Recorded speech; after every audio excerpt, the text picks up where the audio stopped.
7h-10h, Raju dans la fraîche matinale sur AFM. I love you guys. I listen to you at home, on my way to work and at work. Samedi 9 juin, ça se passe ce soir au Pharaon Village avec un certain Orelsan qui est avec moi. Comment ça va Orelsan ? Ça va bien, bonjour. Donc concert ce soir Orelsan, tu fais pas beaucoup de boîtes, c'est juste c'est un privilège pour le Pharaon et puis pour LFM toute la semaine on vous a offert des places pour venir voir Orelsan. Donc Orelsan, t'as pas mal d'auditeurs de LFM qui vont être là ce soir. Donc on va parler bien sûr de toi dans un instant, on va bien sûr parler du dernier album. On commence un peu par ton parcours, d'où tu viens. Donc on a déjà un point commun, si tu le sais peut-être pas, on vient tous les deux de Normandie. D'accord. Toi tu viens d'Alençon comme Daniel Balavoine. Exactement, il y a la maison de Daniel Balavoine pas loin d'où je suis né, à 200 mètres de la clinique où je suis né. D'accord, oui, voilà, tu le vis bien, j'espère que tu n'auras pas le même destin tragique que Daniel. J'évite tout ce qui est hélicoptère.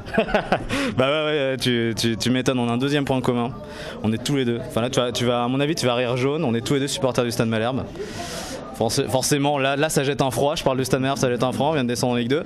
Donc je tenais à te dire que je te félicite pas, t'as donné le coup d'envoi à Caen Saint-Etienne, on se prend 4-1. Ouais. Donc comment tu vis ça ? Tu donnes le coup d'envoi à un match et forcément 4-1 derrière. Ouais, j'ai pas porté chance à l'équipe. Après, en tant que supporter du Stade Malherbe, on soutient, on est habitué à ce qu'ils soient en Ligue 2, en Ligue 1, ils ont toujours fait le yo-yo, on est ce genre d'équipe, mais après, je soutiendrai toujours en Ligue 2, je pense qu'ils remonteront bientôt. Mais c'est vrai que j'aurais pas porté chance. Ça c'est un beau message de supporter, justement, supporter son équipe même quand elle est au plus bas. Alors donc tu viens de Caen, c'est à Alençon, et puis Caen en fait, t'as fait tes études à Caen, école de commerce, à la base t'es dans le commerce. Comment t'en es arrivé dans le rap ? Je suis arrivé dans le rap parce que en fait j'habitais à Alençon jusqu'à ce que j'ai 16 ans, après je suis parti habiter à Caen. Et je suis arrivé dans le rap parce que j'avais plein de potes avec qui je faisais du basket, qui écoutaient du rap, et puis c'est devenu vite une passion. Et j'ai commencé à rapper quand j'avais 16 ans à peu près. D'accord. Alors t'as rencontré pas mal de gens et notamment un mec où t'as créé un groupe qui s'appelle les Casseurs Flotteurs. Ça a commencé comme ça pour toi en fait ? Voilà, c'est ça, j'ai rencontré Gringe qui sera avec moi ce soir au Pharaon et qui est avec moi sur scène sur la tournée. J'ai rencontré Gringe en 1999. Ah oui. Ouais, ça ne rajeunit pas tout non, ça. Non, il y a en 1900 et quelques. Et puis on a monté un groupe qui s'appelle Casseurs Flotteurs. Ensuite j'ai rencontré Scred et Ablaï qui seront avec moi ce soir aussi, avec qui on a monté un label. Et puis voilà, on est toujours ensemble, c'est vachement bien. Là je prépare un album de mon groupe Casseurs Flotteurs qui devrait sortir en 2013. Donc Casseurs Flotteurs, c'est pas terminé. Toi t'as été connu avec ton premier clip, c'est Saint-Valentin en fait qui t'a fait connaître sur le net, un clip assez trash où tu te fous un peu de la gueule, faut le dire, de la Saint-Valentin. Ouais, carrément, on en avait marre que la Saint-Valentin soit toujours la fête des amoureux. Et on s'est dit on va faire une chanson anti-Saint-Valentin, pousser le truc à la dérision. On trouvait que la Saint-Valentin c'était un truc super marketing, commercial. On a fait le contraire, il y a des allusions à des sites porno, des trucs comme ça dans le clip. Et c'est vrai que ça avait bien buzzé à l'époque. Ouais, c'est méga trash quoi. T'as vraiment commencé dans le rap trash. Là on va dire, on va pas dans un instant tourner un album où c'est complètement l'inverse. Je veux dire, c'est le jour et la nuit. C'est clair, quand t'entends Saint-Valentin aujourd'hui, il y a 4 ans et 5 ans, t'entends le chant des sirènes, ça a complètement changé. T'as ton premier album qui est sorti en 2009, c'est ça, c'était Perdu d'avance. Ouais. Et là il y a eu une polémique. Je sais pas si t'aimes bien en parler à chaque fois. Le polémique sur la chanson Sale pute a été boycotté de certains festivals. Comment on vit une période comme ça justement ? On a un album qui marche, on est boycotté des festivals. C'est vrai que j'en parle beaucoup, j'en parle presque tout le temps. Ouais, et avec ça. Ouais, carrément, alors que c'est pas grand chose. Au final, c'est un clip que j'ai mis en ligne en 2006. Un clip d'une chanson qui s'appelait Sale pute, qui était l'histoire de quelqu'un qui trouvait sa copine en train de le tromper, qui lui envoyait un mail d'insulte sur internet. Et c'était un truc quand même assez ironique. Genre le refrain, c'était un refrain de R&B où le refrain ça faisait juste Sale pute, où tu voyais le personnage sur la plage habillé en blanc. C'était un truc quand même assez second degré. Mais quand mon album est sorti, quand j'ai dû faire le Printemps de Bourges, il y a des fans du Printemps de Bourges qui sont retombés sur cette vidéo, qui se sont dit c'est horrible, il faut surtout pas qu'ils viennent chanter, alors que la chanson je l'ai jamais chantée sur scène. Oui, c'est ça, c'est ce que tu disais, tu l'as toujours dit ça. Ouais, je l'ai déjà fait sur scène au tout début, mais jamais dans mon vrai show à moi. Et donc du coup c'était un peu hors sujet quoi. Parce qu'en plus, effectivement, il y a Sale pute, mais c'est pas forcément ce qu'il y a de plus trash. Il y a du trash, t'en as tous les jours. Il y a que toi qui te fais censurer. Tu le vis comment ça ? Moi, je pense que c'est une question de circonstance. Des fois, t'arrives, il n'y a pas d'actualité dans les médias et du coup, tu tombes dans des trucs comme ça. Et moi, comment je le vis maintenant, c'est fini un peu, c'est fini. C'est vrai que j'ai la moitié de ma première tournée qui avait été annulée, donc ça c'est pas très agréable, mais après ça m'a permis de me reconcentrer, faire mon deuxième album, et puis plus ça va, moins on m'en parle, même si on m'en parle toujours, mais au final ça sera vite oublié.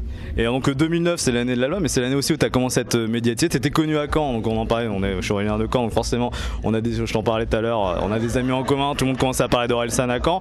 Tu as commencé à être médiatisé notamment dans une émission qui s'appelle le Bellatar Show, je crois. Je crois que c'est là la première fois où je t'ai vu, avec un sketch à l'époque sur ils disent ouais c'est toi qui as braqué la boulangerie et le Stade Malherbe en Ligue 2 c'est toi, et là tu dis quoi? Oui, c'était moi je crois. Non, tu dis non, c'est Steve Savidan. Ah oui, ouais, désolé pour Steve Savidan qui joue plus d'ailleurs depuis. Qui a eu un problème cardiaque juste l'année après. Ouais, le pauvre. Et donc comment ça s'est passé la rencontre avec Yacine Bellatar là, pour qu'il te fasse venir en tant pas chroniqueur mais en happening en fait? Des petits sketchs comme ça, après c'est des choses qui arrivent. C'est vrai que c'est à l'époque où j'avais signé en maison de disque et donc je commençais à rencontrer pas mal de gens. C'était les premières fois que je venais sur Paris et on connaissait des gens en commun, et donc ils m'avaient dit tiens, moi j'aime bien la chanson, viens on va faire un sketch là-dessus parce que je trouve que c'est un peu naze ce qui est en train de t'arriver. Donc c'est comme ça que je m'étais retrouvé dans le Bellatar Show. Je sais pas si c'était exactement la première émission que j'avais fait, il me semble que j'avais déjà fait le Grand Journal à cette époque-là. Ouais, mais c'est vraiment une émission qui t'a mis en avant, on va dire, le Bellatar Show, ou si on n'achève plus l'info, enfin je sais plus, c'est une émission c'était une émission avec l'ami Yacine Bellatar qu'on salue, je sais pas ce qu'il devient d'ailleurs, il a été sur une autre radio depuis, il est plus, je sais plus où il est. Donc alors premier album assez trash, faut dire, c'était quand même, on vient de le dire, assez hardcore, et puis bon là tu reviens avec un deuxième album en 2011, Le Chant des Sirènes. T'avais le crâne rasé, t'as des cheveux, t'as un petit peu maigri aussi, ça t'aime bien le dire.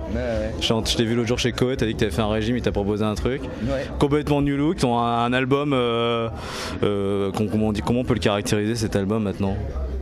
Un deuxième album, c'est pas toujours évident de faire un deuxième album. Qui a plus rien à voir avec le premier. Ouais, si, y a quand même, ça reste quand même dans la continuité. Il y a pas non plus rien à voir. Si tu prends des chansons comme 2010, W, Mauvaise Idée, des chansons comme ça, elles auraient pu être sur le premier. Après, le premier album, tu racontes tellement toute la première partie de ta vie que sur le deuxième, t'as pas envie de raconter la même chose. Mon premier album, il parle en gros de mes 15-25 ans. C'est-à-dire, je pouvais parler du lycée, des conflits parentaux, de l'entrée dans le monde du travail, des choses que j'avais pas forcément envie de répéter sur le deuxième, donc il a fallu aller chercher d'autres inspi, et puis après je suis un peu plus vieux. Mon premier album je l'ai écrit par exemple Perdu d'avance, j'ai commencé à l'écrire quand j'avais 19 ou 20 ans, donc forcément le deuxième album j'ai commencé à l'écrire quand j'avais 26 ans, donc c'est pas non plus les mêmes, c'est pas les mêmes points de vue, c'est pas la même chose exactement. Parce que t'as quel âge là aujourd'hui là j'ai 29. Ah ouais, t'es en Jones encore en fait, t'as encore de belles années, il y a encore au moins 10 albums qui vont sortir là.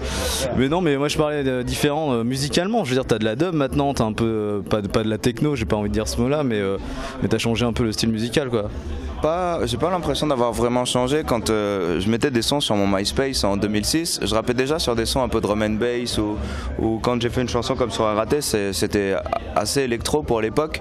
Maintenant ça paraît plus trop électro parce que depuis l'électro c'est passé à des 140 BPM, mais j'ai toujours bien aimé mélanger différents styles, et même entre les deux albums j'avais déjà fait des sons un peu plus différents. Après le dubstep ça existait pas, c'est de la musique que j'ai bien aimé dès que c'est arrivé, et donc du coup j'ai des influences un peu dubstep sur le deuxième album. Et avec qui justement t'aimerais bien faire un featuring? On parlait d'électro, tu vois l'électro qui a bien bougé, est-ce que tu dois faire un feat avec David Guetta par exemple? Après moi si le son est bon, c'est marrant, j'ai joué avec lui hier. J'ai joué avec lui hier soir à Garo Rock, et du coup moi si le son est bon, pourquoi pas. Il y a des sons de David Guetta que j'aime bien, le son avec Kid Cudi il est bien, le son avec il y a des sons qu'il a fait avec les Black Eyed Peas que j'aime bien. Après c'est pas forcément spécialement mon registre dans ce moment, ce style d'instru, mais pourquoi pas. Moi je prends, il n'y a pas de règle en fait, si j'aime bien le truc je le prends, et puis après je m'arrange pour que ça me ressemble quand même, mais même des Armand Van Helden ou des gars de l'électro maintenant, je sais pas, Diplo, ou en ce moment j'aime bien un gars qui fait de l'électro qui s'appelle Madeon, et c'est des genres de personnes avec qui j'aimerais bien collaborer. Puis là on va parler de ton titre, le titre qu'on entend partout, notamment sur LFM dans la Fresh Metal, La Terre est ronde. Ça c'est un titre qui cartonne, moi je l'adore perso. Je te le dirais pas, je dis pas ça à tous les artistes, si j'aimais pas je te le dirais pas, je dirais rien. Je dirais bon, on va parler de ton titre qui cartonne. La Terre est ronde, comment ça t'est venu, ça te fait je sais pas comment on peut, c'est du rap mais un peu un slow. Comment tu vis ce succès, comment tu l'as écrit, comment ça s'est passé pour toi? En fait, il y a une petite anecdote sur ce morceau, c'est que j'ai un morceau sur mon album qui s'appelle Si Seul. Et à la base, le refrain de La Terre est ronde était le 3e couplet de Si Seul. En fait, je finissais le morceau en disant au fond, je crois que la Terre est ronde pour une seule bonne raison. Et quand j'enregistrais dans le studio, Scred me dit ouais mais ton truc c'est pas une fin, et puis le morceau il était assez long, et puis il me dit on dirait vraiment un refrain, tu veux pas le prendre en refrain pour faire un autre morceau? Donc je dis ouais pourquoi pas, tant mieux, ça me fait un refrain, je vais essayer. Et il y a bien 6 ou 7 mois qui se sont écoulés, et à un moment j'ai rencontré un producteur qui s'appelle Fred Savio qui a produit cette chanson. Et j'ai ce refrain, je sais pas quoi faire avec, j'aimerais bien faire un truc un peu balade, un peu un mélange entre, c'est bizarre, mais un mélange entre Kid Cudi et Lauryn Hill, un peu des pianos, une rythmique assez droite, et c'est comme ça qu'on a commencé à élaborer la chanson. Et je voulais faire une chanson qui soit assez positive, qui parle de profiter de l'instant présent, qui revient aux bases, un peu pas aller toujours chercher chez le voisin, essayer toujours de prendre du plaisir. Et c'est comme ça qu'en fait j'ai fait cette chanson. Donc je te pose pas la question, c'est sûr qu'elle va être ce soir au live. Non, il y aura quoi sur le... Ah bah oui, forcément. De toute façon, si tu la joues pas, les gens te connaissent surtout en ce moment pour ça. Il y a également Plus rien ne m'étonne, là où vraiment là tu je sais pas, enfin là tu t'adresses à tout ce qui peut choquer à la télé, tout ça en fait. Un petit peu. C'était une façon de dire qu'il s'est passé tellement de changements dans ces 10 dernières années, même dans ces 5 dernières années, que je pense que je fais partie d'une génération où on est prêt à tout, il n'y a plus grand chose. Il y a des choses qui paraissaient invraisemblables il y a 15-20 ans, qui maintenant sont tout à fait acceptables, et j'ai l'impression que même s'il y avait des extraterrestres qui arrivent demain, ça me choquerait pas plus que ça. J'ai l'impression qu'on est une génération assez flexible en fait. Donc on va parler vite fait du clip. Dans le clip tu cours tout le temps, t'es pas trop essoufflé là, ça va là? J'ai fait du sport. T'as fait beaucoup de sport là du coup. Et en fait il y a un panneau Caen, ça a vraiment été tourné à côté de Caen, ça ou pas? C'est faux, ça a été tourné à côté d'ici, enfin à côté, ça a été tourné pas très loin de Cergy. Ça a été tourné pas très loin de Cergy, ça a été tourné dans une ville qui s'appelle Parmain. Et donc dans le 95, et j'ai fait du sport pour ce clip, c'est dur, mine de rien, ça dure que 30 secondes, mais pour filmer ces 30 secondes de footing, il a fallu que je cours une matinée entière. Ouais, tu m'étonnes. Bon bah merci en tout cas Orelsan d'avoir répondu à nos questions. Et maintenant quel message t'as envie de dire au Stade Malherbe? Est-ce qu'il faut garder Franck Dumas ou pas? Ah ouais, je pense qu'il faudrait garder. Après, je suis pas un expert de la technique.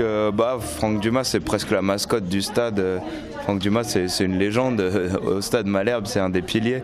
Donc, ça ferait bizarre s'il était plus là. Après, c'est vrai que la dernière fois que j'étais au match, tout le monde criait dehors Dumas expulsion.